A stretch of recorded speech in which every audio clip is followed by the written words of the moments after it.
안녕하세요. 메디토코 신일섭입니다. 오늘의 주제는 매그니피센트 7 특집 1, 매그니피센트 7 중 버크셔 해서웨이가 사랑하는 유일한 종목 애플입니다.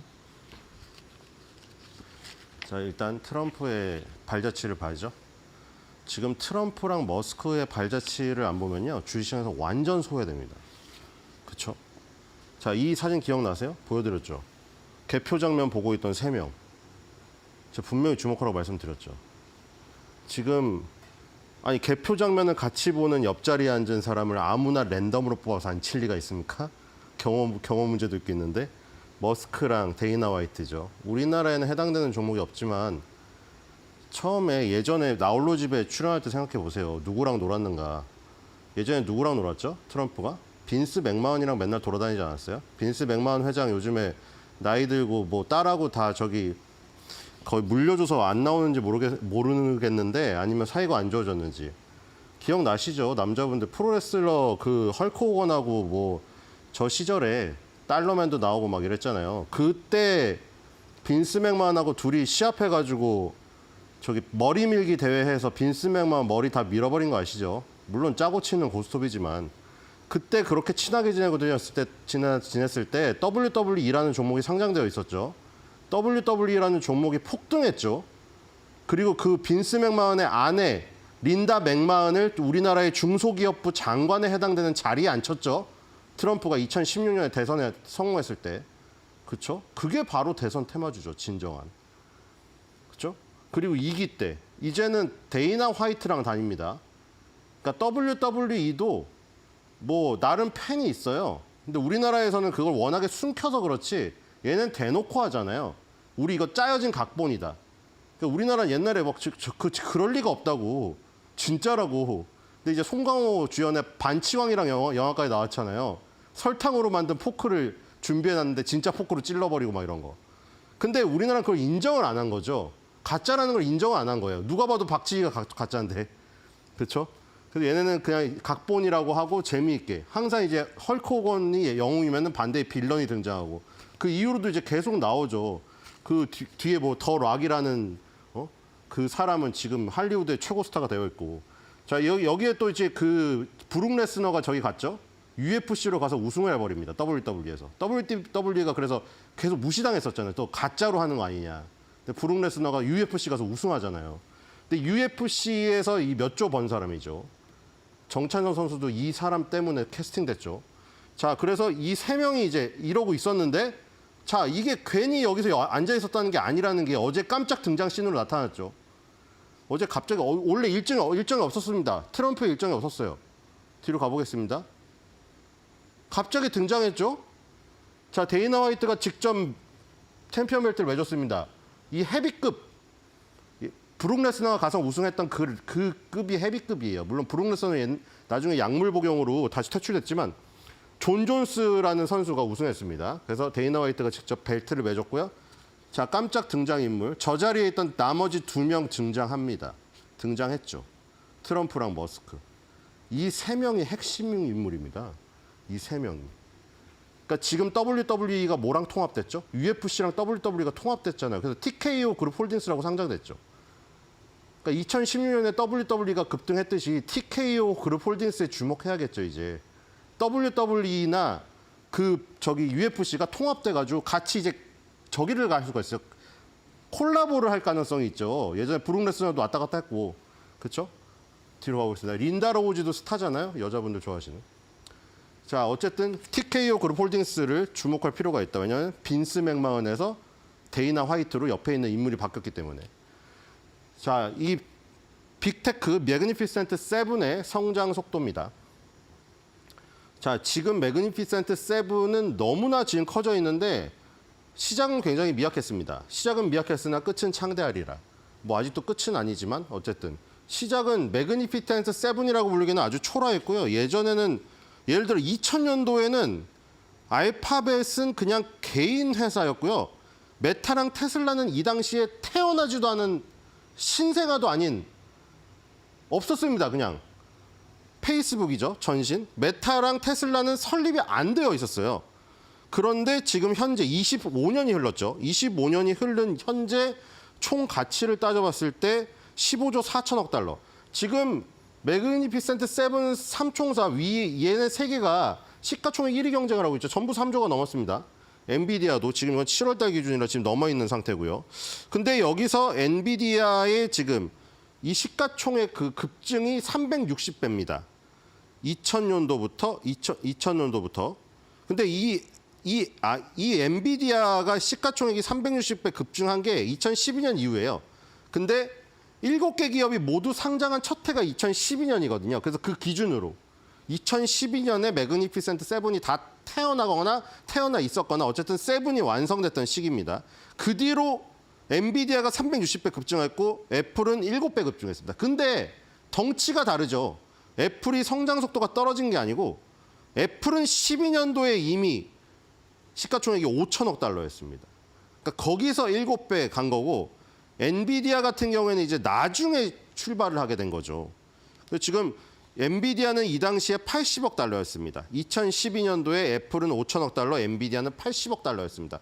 그래서 12년 후에 애플의 시가총액은 7배, 12년 후에 엔비디아의 시가총액은 360배. 물론 그래도 어마어마한 그 시세죠. 엔비디아가 굉장히 뒤늦게 두각을 나타내요.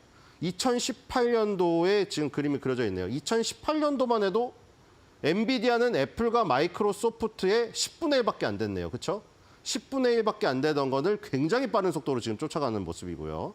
어쨌든 애플과 마이크로소프트도 이렇게 보면은 엔비디아가 대단하다는 것을 얘기를 하면은 애플과 마이크로소프트도 대단하다는 것을 설명하는 얘기가 될 수밖에 없죠. 왜냐 애플과 마이크로소프트는 그만큼 오래됐다는 거예요. 인기를 얻은 지. 근데 인기를 얻은 지 오래됐는데도 꺾이지가 않는다는 거죠. 애플과 마이크로소프트는. 그렇죠? 여기서 불쌍한 건 사실 인텔입니다. 물론 인텔은 그나마 다행인 거는 미국 회사라는 거. 트럼프가 얘기했잖아요. 인텔에 돈 쏟아붓겠다는 거. 그거 대만 회사였어 봐요. 지금 인텔 어떻게 됐을까. 그렇죠? 아예 사라졌습니다. 시장에서. 자, 인텔과 마이크로소프트가 같이 있었는데 없어지고 애플과 마이크로소프트가 됐죠. 여기 2018년도부터도 10배 차이가 나는 거를 이제 거의 비슷한 수준으로 맞췄습니다. 어쨌든 엔비디아의 최근 상승폭이 대단합니다. 자, 뒤로 가보겠습니다.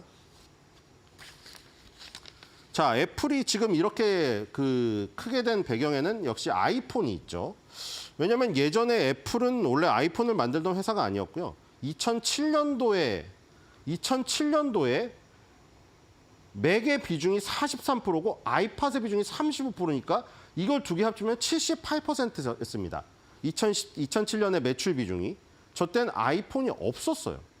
그러니까 이때는 그냥 컴퓨터 회사였죠. 컴퓨터 및 주변기기 회사였습니다. 컴퓨터 및 주변기기 회사에서 그리고 이때는 워렌 버핏하고 버크셔 회사가 이 회사를 테크 회사라고 안 좋아했죠. 테크 회사라고 해서 테크 회사. 지금 소비재 회사라고 해서 산 거예요. 그렇죠? 지금 소비재 회사라고 필수 소비재고 그냥 평생 가져갈 수 있는 종목이라고 해서 샀지.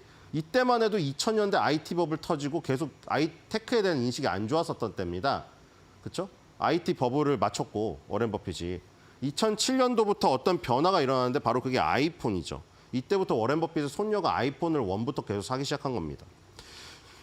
자, 그래서 스티브 잡스가 아이폰을 혁신적인 제품이라고 했는데 이 당시에 회사 전체 매출의 5%, 0.5%죠. 0.5%였습니다. 아이폰 말고 휴대폰, 애플의 휴대폰이 불과 0.5% 차지하고 있는데 지금 오늘날 오면은 이 매출 비중이 절반 이상을 차지하고 있습니다. 지금 2015년에는 66%를 차지하고 있었네요. 자, 그래서 처음에는 AT&T라는 통신사를 통해서 499달러에 독점 판매를 했는데 그 이후부터 23억대 이상이 팔렸고요. 15억 명 이상의 활성 사용자를 보유하게 됐습니다. 그리고 2015년 아까 말한 이 시점에 매출에서 아이폰이 차지하는 비중이 아이폰 6가 나오면서 히트를 치면서 66%까지 올라갔습니다. 이때가 가장 정점이었고요. 지금은 떨어지긴 했지만 그래도 매출 비중의 절반을 아이폰이 차지하고 있다. 그리고 애플 맥 같은 경우에는 이제 완전 줄어들어 버렸죠.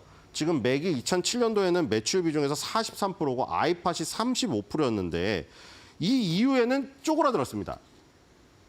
그래서 맥을 따라가 보면은 이 맥은 빨간색이죠. 빨간색인데 이렇게 지금 매출 비중 순위 1, 2, 3, 4위로 내려앉아 버렸네요. 2007년에는 맥이 매출 비중 순위 1위였습니다. 자, 많이 떨어졌죠. 또 맥에 뭐 매니아는 있습니다. 그리고 지금 아이팟은 없어졌어요. 그렇죠? 없어졌습니다. 여기서 없어졌고요. 그리고 지금 이쪽에 커지고 그 나머지가 서비스가 지금 떠오른 거죠. 서비스 쪽이 떠올라서 지금 2015년, 16년도에는 애플 아이폰하고 아이폰에 대한 서비스가 무려 88%였네요. 2015년 이후에는 애플 와치 그리고 에어팟 같은 서비스 및 액세서리 에어러블 이런 것들이 점점 매출 점유율에 점점 더 많이 기여를 했다가 맥의 매출은 2023년도에 전년 대비 27% 감소했습니다. 애플 전체 매출의 이제 10% 미만이 되어버렸네요. 그렇죠? 근데 이제 여기서 이제 관건이죠. 그 다음이 있느냐 그 문제죠. 애플의 비전 프로 같은 게 과연 이렇게 꾸준하게 수요를 일으켰던 아이템이 될 수 있는가? 지금 그렇죠? 설왕설래죠. 지금 비전 프로 너무 무겁고 뭐 저거 어떻게 달고 다니냐 뭐 얘기 있고 그리고 메타에서 또 이제 안경에 비슷한 거, 선글라스에 비슷한 걸 내놔버렸잖아요. 그래서 과연 어떻게 될지 뭐 버크셔 해서이가 그걸 보고 팔았는지 뭐를 보고 팔았는지 모르겠으나 어쨌든 아이폰처럼 2007년에 스티브 잡스가 이건 혁명이다라고 한 것처럼 이건 혁명이다라고 과연 팀 쿡 시대에 들고 나올 게 있을 것인가. 그게 지금 관건이 될 것 같습니다. 왜냐하면 워렌 버핏이 자신의 손녀가 아이폰을 시리즈가 나올 때마다 바꾸는 걸 보고 아 저거는 필수 소비재네. 저거는 평생 갖고 가는 거네. IT 경기를 타는 게 아니라 코카콜라 같은 주식이네. 그렇게 인식을 해서 산 거거든요. 근데 과연 그것처럼 워렌 버핏의 손녀가 비전 프로를 버전이 나올 때마다 바꿔서 살 수 있는가? 그것이 지금은 의문점입니다. 자, 뒤로 가보겠습니다. 필수 소비재가 아니라 테크 기업으로 만약에 변해버린다면은 처음에 샀던 그 동인이 사라지는 거잖아요. 지금 그렇죠? 그렇기 때문에 지금 굉장히 의미가 있습니다. 아이팟이 34.6이었고요. 맥이 43%였습니다. 여기 5.2가 액세서리죠. 액세서리가 5.2가 있고요. 0.5% 차지하던 게 아이폰 휴대폰입니다. 자, 2010년도, 2015년도 오면서 변화가 심하게 일어나고요. 2007년도에 아이폰이 탄생되고 3년 만에 아이폰의 비중은 거의 40%가 됩니다. 그리고 15년도 되자 66.3, 아까 2016년에 최고치를 정점을 찍었다고 했죠. 2023년에 돼서 많이 떨어졌지만 그래도 52.3을 유지하고 있습니다. 어쨌든 지금 아이폰에 대한 이 서비스 부분이 생겼죠. 서비스 부분이 22.2이기 때문에 그렇죠. 아이폰이 뭐 판매 비중이 줄어들었다고 이게 다 줄어든 건 아닙니다. 그 7.4 아이패드 그리고 맥 7.7. 맥은 정말 많이 떨어졌군요. 맥이 43에서 7이니까 거의 뭐 7분의 1입니다. 6분의 1, 7분의 1 수준으로 떨어져 버렸고요. 액세서리가 지금 2007년에 비해서 10 몇 년 후에 10.4%로 올라간 2배로 올라간 모습입니다. 자, 그래서 지금 현재도 아이폰에 지금 매출이 좌지우지 될 수밖에 없다. 과연 이 아이폰의 인기가 떨어졌을 때 과연 이 부분을 누가 지탱할 것인지. 그렇죠? 지금 이 25년 동안 다이나믹한 변화. 맥을 대체한 아이폰이 나왔듯이 향후에 아이폰을 대체한 뭔가가 있어야 아이폰의 매출 비중이 떨어지고 인기가 식었을 때 그렇죠? 이 대전환이 가능할 텐데 과연 향후 20년은 어떻게 될지 버크셔 회사에는 어떻게 보고 있을지 워렌 버핏이 사후에 어떻게 진행될지 지금 궁금합니다. 뒤로 가보겠습니다.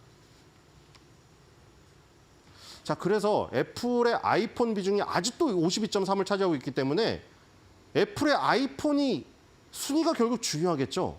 여기서 인기가 떨어져 버리면 매출 비중의 50%를 차지하고 있는 애플의 아이폰이 흔들려 버린다는 얘기니까 뒤에 뭐 비전 프로나 이런 것들이 수면 위로 더 올라오기 전까지는 굉장히 어려움을 겪을 수 있다는 것이죠. 지금 세계 시장 점유율입니다. 삼성 18.9, 애플 15.8, 그리고 샤오미가 14.8이네요. 자, 어제도 뉴스가 하나 또 삼성에 대한 삼성에 대해 부정적이라고 해야 되나? 연예인에 대해서 부정적이라고 해야 되나? 뉴스 다들 보셨죠, 지금? 그 다 헤드라인 위로 올라왔던데. 그 뭐 이효리 씨나 아니면 뭐 세븐틴 누구였죠? 어떤 가수였죠? 그 광고 모델이 끝나고 나서 바로 다른 거를 써버리는 바람에 그 얘기에 대해서 이제 기사를 길게 다뤘거든요. 근데 그게 솔직히 그냥 자유잖아요. 근데 이게 사람들이 소비자가 보기엔 좀 그런 거죠. 그러니까 예를 들어 현대차 광고를 하고 있었는데 광고 모델인데 네티즌이 지나다니다가 찍었는데 제가 도요타를 타고 다니는 거예요. 그럼 굉장히 배신감을 느끼죠. 물론 광고 그 모델인 그 계약 기간에는 계약서에 있을 거예요. 다른 제품을 쓰면 안 된다. 대표적으로 손흥민 선수가 아시죠? 손흥민 선수가 사인할 때 그 팬이 그 폰을 내밀었을 때 자기가 그 폰 모델이 아니기 때문에 사인을 못 해준다고 한 장면이 지금 유명하잖아요. 그렇죠? 유튜브에 조회수 많잖아요. 그러니까 그런 모습을 보고 나서 다른 연예인들이나 스포츠 스타가 자기가 저 계약 기간이 끝나고 물론 계약 기간 안에만 지키면 되겠지만 계약 기간이 끝나자마자 다음 날 딴 거를 쓰고 있다면 굉장히 배신감을 좀 느끼죠. 그 기간이 어느 정도냐는 사실 뭐가 없지만 사람에 따라 들리겠지만 그게 과연 뭐 이틀이 있어야 될지 일주일이 있어야 될지 뭐 1년이 있어야 될지 뭐 그렇다고 평생 안 쓸 수는 없잖아요. 내가 아이폰을 너무 쓰고 싶었어. 근데 애플에서 날 모델을 안 써줘. 내가 삼성에서 모델을 써주는데 막 몇 억을 줄 거 아니에요. 몇십억을. 몇십억을 준다니까 삼성 모델을 한 거죠. 근데 애플 아이폰을 너무 쓰고 싶은데 그것 때문에 평생 안 쓸 수는 없잖아요. 근데 소비자들이나 뭐 대중들이 보기에 어느 정도 선이 있잖아요. 평균 냈을 때. 그 마음의 선이 어느 정도인지 모르겠어요. 공감대가. 네티즌들의 공감대가 형성돼야겠죠. 근데 뭐 그게 그래도 일주일 내에 막 쓴다면 좀 그렇잖아요. 대부분의 사람들이. 어제 그거에 대한 기사를 자세히 다뤘더라고요. 근데 거기서 대부분이 뭐냐면 삼성을 CF를 찍었다가 아이폰을 쓴 케이스를 대부분 다뤘거든요. 그러니까 그 기사가 다루고자 하는 그거죠. 이제 젠지 세대든 뭐 이런 광고를 찍는 사람이든 삼성을 진짜 이걸 좋아하는 거냐. 젠지 세대의 애플 쏠림은 진짜 심각하거든요, 지금. 계속해서 여러 기사에서 다뤄오고 있잖아요, 지금. 그게 어떤 원인인지 모르겠으나 삼성이 맨날 스펙을 자랑해도 안 된다는 거죠. 화소는 높은데 애플을 쓴다는 거죠.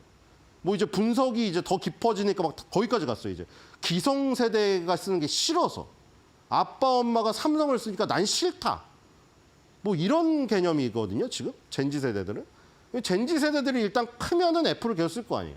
이게 삼성 애플 쓰시는 분은 알겠지만 익숙해지면 그 다음 걸 못 써요. 너무 불편하거든요. 근데 어쨌든 세계적으로는 지금 삼성이 18.9를 차지하고 있긴 한데, 그렇죠? 지금 2023년도에 애플이 처음으로 삼성을 제치고 1위에 올랐었거든요. 삼성이 2억 3,200만 대를 팔았었고요. 작년에. 그리고 지금 그 애플이 2억 7천만 대를 판매했거든요. 그래서 1위로 올랐었다가 바로 지금 다시 1위 타이틀을 뺏겼어요. 근데 그게 이 지금 중국 업체들 때문이거든요. 샤오미, 비보, 오포가 지금 이 세 개를 합치면은 거의 34%. 지금 얘네 셋을 합치면은 삼성 애플이에요, 거의 이게. 지금 이 중국이 엄청나게 무섭거든요. 지금 비아디나 뭐 이런 전기차도 보면은 중국을 빼면은 뭐 다른 우리나라나 이런 게 1위인데, 그쵸? 테슬라나. 근데 중국을 넣으면은 비아디 이런 데가 1위란 말이에요. 근데 여기도 마찬가지거든요. 이 중국을 다 합치면 이 중국 내수시장이 워낙에 크기 때문에 중국에서 그리고 계속 그러죠. 자기 거 써라. 애국주의, 거차오. 교과서에서 1학년 때부터, 유치원 때부터 그러죠. 유치원 애들이 총검술을 가르치고 있는 나라잖아요, 지금. 총검술을 가르치면서 애국심, 나라를 지켜야 된다. 근데 왜 남의 나라 걸 쓰니? 이러면서 완전히 가스라이팅을 유아 시절부터 해버려버렸기 때문에 못 써요. 어렸을 때부터 샤오미, 오버, 비포가 당연히 좋은 건지 알고. 그래서 애플, 삼성은 전체적으로 깎이고 있는데 둘이 그냥 왔다 갔다 하고 있다. 그래서 어쨌든 간에 애플의 아이폰은 깎이고 있습니다. 자, 그래서 지금 이걸 대체할 게 지금 필요하다는 것이죠. 자, 이게 문제네요, 결국. 뒤로 가겠습니다. 자, 그래서 그런가. 자, 립벤 윙클이라는 소설이자 영화가 있습니다. 보통 워렌 버핏의 립벤 윙클이라고 부르는데 이게 뭐냐면은 뒤로 가보겠습니다. 얘는 무성 영화, 소리가 없는 영화인데 이 아내가 잔소리를 너무 많이 해가지고 이 사람이 산속으로 떠나버렸어요. 짜증나니까. 산속으로 갔더니 어떤 노인이 그 소설에는 노인이고 이 영화에서는 사람들이 술을 줘요. 술을 막 마셨습니다. 아내 잔소리가 너무 짜증나니까. 이제 사람들은 막 술을 마시다 보니까 자 취해버렸어요. 그랬더니 어떻게 됐느냐? 잠들었겠죠? 자고 일어났더니 노인이 돼버렸어요. 20년이 지나버린 거예요. 자, 이걸 보고 이제 워렌 버핏의 혹은 버크셔에서의 투자 방식, 투자하는 종목을 립벤 윙클 같은 스타일이라고 합니다. 이런 종목에만 투자한다는 거예요. 술 먹고 잠들어가지고 20년 뒤에 깨어났는데도 마음이 안심이 되는 종목. 이런 스타일을 투자하는 방식이 립벤 윙클 투자라고 하는 겁니다. 자, 과연 그러면 립벤 윙클 투자에 애플이 맞을 것인가? 자, 일단 최근에 애플을 팔고 있습니다. 자, 가장 최근 게 나왔죠. 자, 13F, 13층이 아니라 13F라는 규정에 따라서 이런 그 규모의 기업들은 다 매수 매도한 걸 발표를 해야 됩니다. 자, 지금 일단 이번 분기에 9월 30일 기준 가장 많이 판 게 애플입니다. 애플을 3.85% 팔아치웠어요. 그 다음에 뱅크 오브 아메리카를 2.79% 팔아치웠고요. 나머지는 0점대 수준이고 뒤로 가보겠습니다. 자, 뭐 샀냐? 그래서 뭐 샀냐고 지금 다 뉴스에 나왔죠, 지금. 도대체 워렌 버핏이 현금을 그렇게 쌓아놓고 살 게 없다고 하는데 뭐 샀냐? 도미노 피자랑 풀을 샀더라고요. 이 풀 제가 좋아하는 종목. 이거 미국은 전부 수영장이 딸려 있어요, 집이 단독주택에. 이 수영장 관리해주는 회사거든요, 이거. 그 오줌 싸는 거 막 이제 유튜브에 나오잖아요. 오줌 싼 사람 잡아내는 거. 그 약품 뿌리면 오줌 싼데 빨개지거든요. 그런 약품도 만들고 어쨌든 이 관리회사 너무 안정적이거든요. 얘네가 다 해주는, 수영장 만들고 관리해주니까. 어쨌든 도미노 피자랑 풀을 샀다. 자, 뒤로 가보겠습니다. 뭐 누구는 워렌 버핏 마지막 투자라고 하는데 마지막이 되긴 싫네요, 진짜. 자, 그런데도 불구하고 아직도 애플은 버크셔 해서웨이 포트폴리오의 26점 이상. 그러니까 버크셔 해서웨이가 투자한 지분이 있고 그냥 아예 소유해버린 회사가 있죠. 사버린 회사. 시즈캔디 같은 건 사버린 거잖아요. 근데 이건 이제 투자한 회사. 애플이 26점 이사로 아직도 많습니다. 아메리칸 익스프레스가 15.44, 뱅크 오브 아메리카가 11.8, 두 개 금융주가 거의 26%죠. 코카콜라 10.79, 쉐브론이 6.56입니다. 자, 아직도 애플은 많아요. 자, 뒤로 가겠습니다. 근데 지금 절반 이상을 차익 실현하고 있다는 게 그렇죠? 립베닝클 투자에 지금 맞는 것이냐? 지금 얘기가 나오고 있는 거죠. 최근에 실적을 보겠어요. 플러스 6%로 매출 비중 상승했고요. 자, 순이익이 떨어졌네, 순이익이. 순이익이 36% 마이너스가 났고, 자, 조정 순이익이 주당 순이익이 0.97 마이너스 34%가 나버렸네요. 자, 그리고 조정하지 않은 거, 조정한 주당 순이익이 12%가 나왔네요. 지금 1.64. 그래서 지금 애플의 아이폰 비중이 여기도 나오죠. 48.7이니까 아까 거의 52.3보다 낮지만 50%의 비슷한 지금 수준이고요. 서비스가 26.3이죠. 그리고 맥은 지금 8.2. 여기로 나오는데 아까 수치보다는 조금 높네요. 어쨌든 아이폰의 지금 실적이 굉장히 중요하다. 뒤로 가겠습니다. 자, 저게 지금 문제인 거예요. 아이폰이 중국에 지금 영향이 지금 커지고 있다. 자, 9.04만 오르면은 평균 목표가에 도달됩니다. 뒤로 가보겠습니다. 자, 목표 주가를 또 높여야겠죠. 모더레이트 바이 24바이에 8홀드인데 자, 투셀이 나왔습니다. 자, 뒤로 가겠습니다. 매도 의견 2개가 출현했어요. 자, 일봉을 보겠습니다. 일봉에서 완전 박스권에 갇혀 있는 모습이고 주봉을 보겠습니다. 자, 박스권이죠. 자, 굉장히 지루한 박스권입니다, 지금. 자, 박스권인데 고점 위에서 박스권이죠. 자, 뒤로 가보겠습니다. 이게 또 지금 폭발하면 한 단계 올라갈 수도 있는 흐름이긴 한데 자, 뒤로 가보겠습니다. 위로 갔다가 지금 정체하고 있죠. 자, 이게 지금 이 정체 구간이 만약 위로 박스권 돌파가 이루어지면 순간적으로 240달러 이상을 갈 수도 있거든요. 자, 그래서 아직도 굳건하다. 지금 재무제표상 순이익이 떨어지는 것도 있고 아이폰의 지금 매출 비중 전체 그 점유율이 떨어지는 것도 있고 그런데 지금 기술적인 모습은 아주 좋아요. 자, 과연 워렌 버핏이 어디까지 팔 것인지 귀추가 주목되는 지금 시기고요. 한 줄 매도평입니다. 자, 그래서 궁금합니다. 워렌 버핏의 립베닝클은 콜라야 사과야?